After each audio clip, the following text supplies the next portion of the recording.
right, this is gonna be one right here. Here we are, another big Cook's line.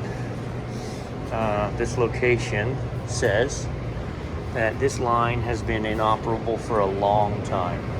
That they just ended up having company after company come out, dump tons of money into it, and they just got so tired of it they stopped using it. So they just don't use the cabinets, and then they ice the cold rails. So if you've been here long enough now, you should be kind of familiar, but here's the lay of the land. These left switches will be in control of the cabinet generally. So that'll turn on the condensing unit and the fans inside, which we have, the fans inside. I hear buzzing, but I can't tell if we've got a compressor. And then this switch, which seems dead in the water, controls a refrigeration solenoid that turns on the rail. So that's dead for sure. Turn this off so we can hear. So when that turned on, I feel like I heard the condensing unit come on. We have fans. Okay. Click, solenoid. Okay. And these fans actually quite often never work. And they'll actually be okay without it. That fan is. So in theory, this side is on, rail and cabinet.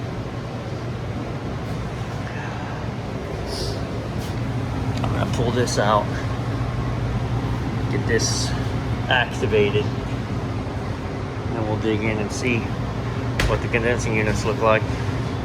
I would imagine, since they said lots of people kept coming out, that there's leaks. But based on some of the things we've seen, maybe much simpler than that. All right, so grody, but we can see it's actually already jumped. So when I powered it on, that rail should have just come on. So now we'll find the solenoids and see what we're looking like. Good times. So we knew we were walking into the unknown with this thing.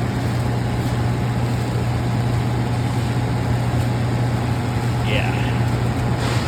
It's just gonna be one of those annoying projects where I'm actually not going to worry about cleaning the coils and stuff until I can see that the compressor's running. But it's going to be where we have to spend time and resources jumping one hurdle to find out about the next. Alright, so look. We got nothing on the compressor. Well, it feels like it's a little bit warm. It's clearly not running. I have no discharge temperature. I have no suction temperature. I'm going to power it down. We're going to open up the electrical. If we were off on the pressure safety, the fans wouldn't be running. Just shooting through things quickly. This is a 240 to 290. We're good. That's not the cap. Moving in. Okay. So a couple things. This unit was very, very low on charge. So I think there's a leak. But it wasn't atmosphere. So I would rather recover more charge, even at a loss to me, than not like fiscal, like, oh, I'm losing money, but it's like, okay, so I just put a pound of refrigerant in this unit. If I find the leak and I have to recover this and fix the leak, I'm okay with that. Because I would rather do that than if I pump nitrogen into it while it's full of gas. Then we're definitely pulling a vacuum. We're definitely having to go through the process. Where here, if I find that the leak is something that I can just tighten up and fix, then we may avoid that. So, yeah, it's just kind of one of the weirdest things of me. But I'm not going to do, now that I've got it running. Oh yeah, we didn't talk about this. So, this compressor was definitely not running. And then I went in and then looked at all the wires and I tested everything and I put it back together and now it is running. Don't love that. I tested the thermal cutout. That's a pretty big thing that can go bad, and that was reading fine. So thus far it has started every one of the 8 times I asked it to stop and start. I don't actually love using these aerosols, but there's a time and a place. I'm right over the floor drain. So, just gonna gonna let that marinate for a few minutes, rinse it off. Then we're gonna fire it up because I can't. I mean, probably leaving it clogged would have been good because that's generating false head pressure, but I'm trying to get to actual head pressure. So our top rail is freezing. Okay, you can see it. These are bins of ice because that's what they're used to. But our top rail is freezing right now. Our cabinet is cooling. Yeah, look, already 38 degrees. An observation. Now again, when I got here, this thing was out of gas, so that's funny. Suction pressure can be deceiving on these because, I mean, you can see our superheat's way low. I don't have a sight glass, so I can't actually judge the charge of the unit, okay? Like, I would actually say we're still undercharged based on low suction, low head pressure in here. But we're gonna have another problem, which is thermostat placement. That's an air temperature probe. So I wonder if this is another one just like all the others, where it works and then it just keeps freezing up. I am gonna turn it off and I'm gonna open that panel. We're gonna leak check inside the evaporator. I also want to show you, I'm going to turn this up. So that's going to turn that thermostat off, which closed the solenoid in here. And now, yeah, so we were at 60 psi, and now you're going to see we're dropping way down. We're only running the rail. There is no visible low pressure control on this guy, as far as I can see. This is not uncommon for a cold rail. I want to see how low it drops. I mean, that cold rail can drop to like 15 or 12 psi. And also we need to remember that the cold rail is jumped right now.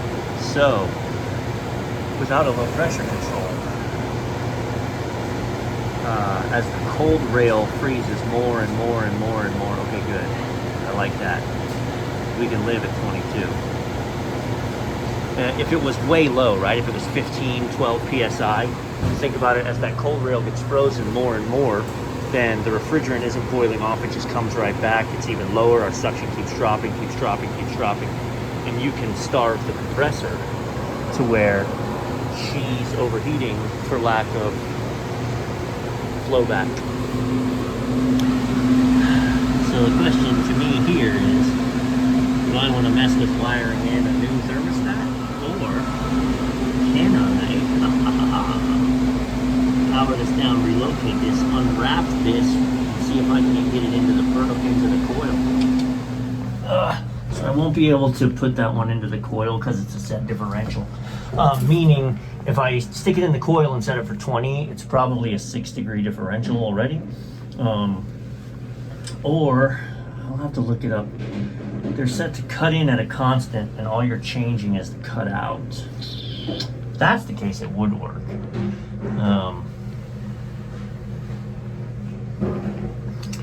I ran the leak detector through here, the sniffer, and we didn't get anything. And to be honest, it doesn't look terrible. The ends look good.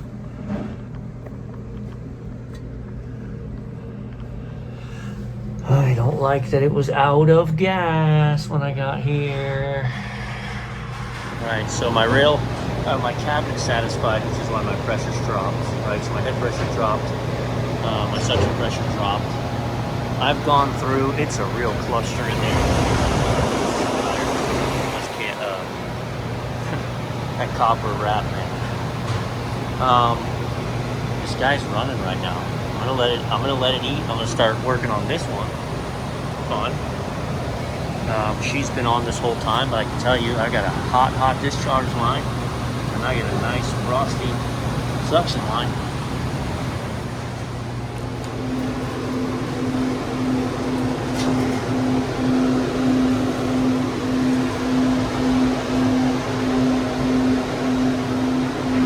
Struggle to be right. We'll see if this cools down. Doesn't feel cold enough already for as long as it's been running, but that's not what I'm gonna do. new here because they have the rail jump.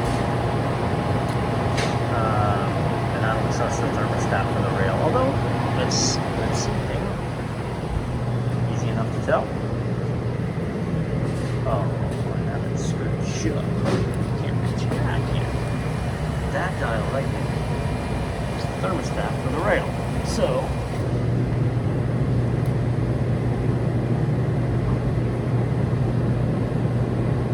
I think I just turned it off, which would have closed the solenoid.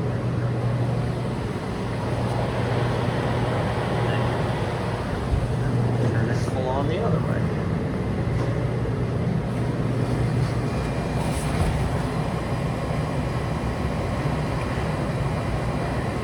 I don't hear it clicking at all. I'm not sure that it's even engaged anymore since they bypassed it. Or since they bypassed the switch. But, see what I'm thinking to do, just to put a low pressure control there. That's like 1525, right, or 1025. So when the rail gets super cold and frozen, and it's running 20 degrees below, then the compressor will drop out on low pressure. And if the cabinet comes on, then it'll run again. But I just don't want this thing to creep its way down and never have a means to shut itself off and save itself, because the last thing I want to do is get it working again and then in 4 months tell them they need a new compressor because it was never set up with proper safety. Definitely a crap show, but you had me at the previous guy couldn't figure it out. Right? I was just discussing this with an owner, so I want to show you. We're gonna. This is just a good buy of time, right? If your door's properly self-closed, okay, which this one is. If not, I would have to change this, but it is. Their gasket was gone, physically and literally gone. What you can do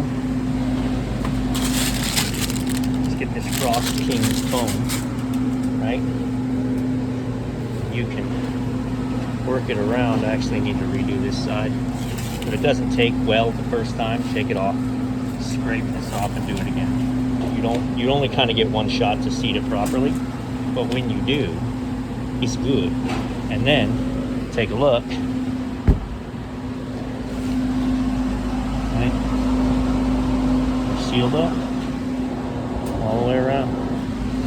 So if this thing just didn't have a gasket, it would stay on all the time, we're going to freeze up. I think we're going to freeze up anyway. I want to get a different controller for both sides. But, baby steps. Okay, on this side, I can tell you we're not coming down like we should, considering how fast the other side came pulled down. Let me get a screwdriver and let's see.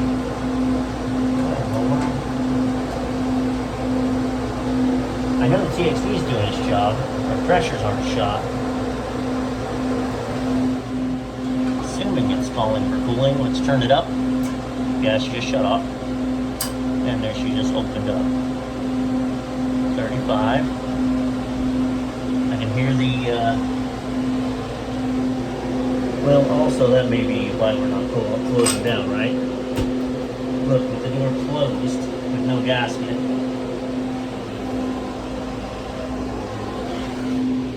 Foam that up. Okay, so foam gasket, self-closing. So you can actually see we got a little bit of gas still over there. It's not quite thick enough. Alright. But yeah, baby. Okay.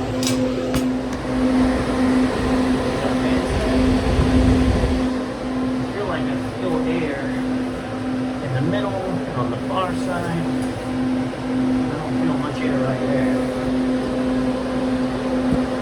Oh, is that fan spinning?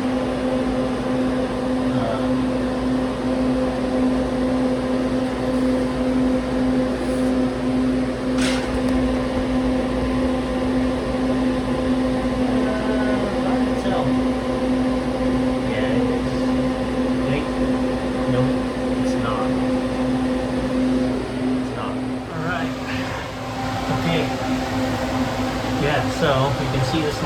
spinning, but it looks like it's hitting. I bet the motor may actually work.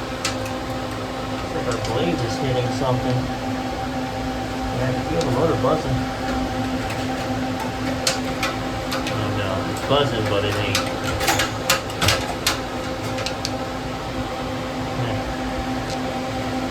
Let me power it down. I'll disconnect and make sure I have my voltage. I think I have this in the truck, so bro, look at this. You know what it's hitting? The fan does work. I just pulled the blade off. It's hitting the screw for the thermostat. Look, they put that screw in for the thermostat. It's blocking the fan blade.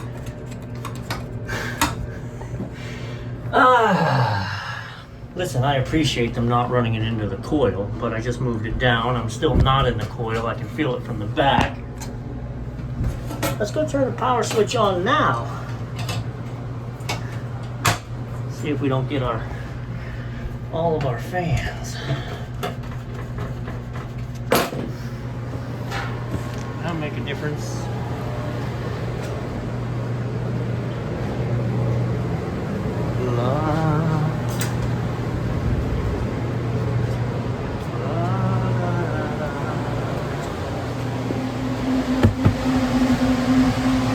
Oh my gosh, look, it spins. Alright, so that's the best I got it today.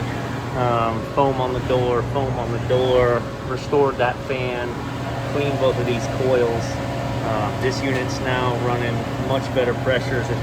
It was running like 47 suction, and then it went up to like 60 just because we got the proper airflow. So now we're getting the heat transfer in the evaporator, right? So they are getting ready to fire off this side of the kitchen, so I got to get out the way. What I'm going to do is talk to the owner. Sorry, residual. I got my not an EPA violation. Bottle's closed. These are closed, so that's just my yellow hose. No way around it. And keep an eye on the coils. I think the coils are going to freeze. I think the coils are going to freeze up because of a combination of how the rails are wired in without low pressure controls. So that's just going to run and run and run at the compressor, and then the temperature probe placement. So I will return with 2 digital controllers, 2 low pressure controls, and we'll get these guys hopefully back on their feet in a way they can feel like they can trust the equipment again.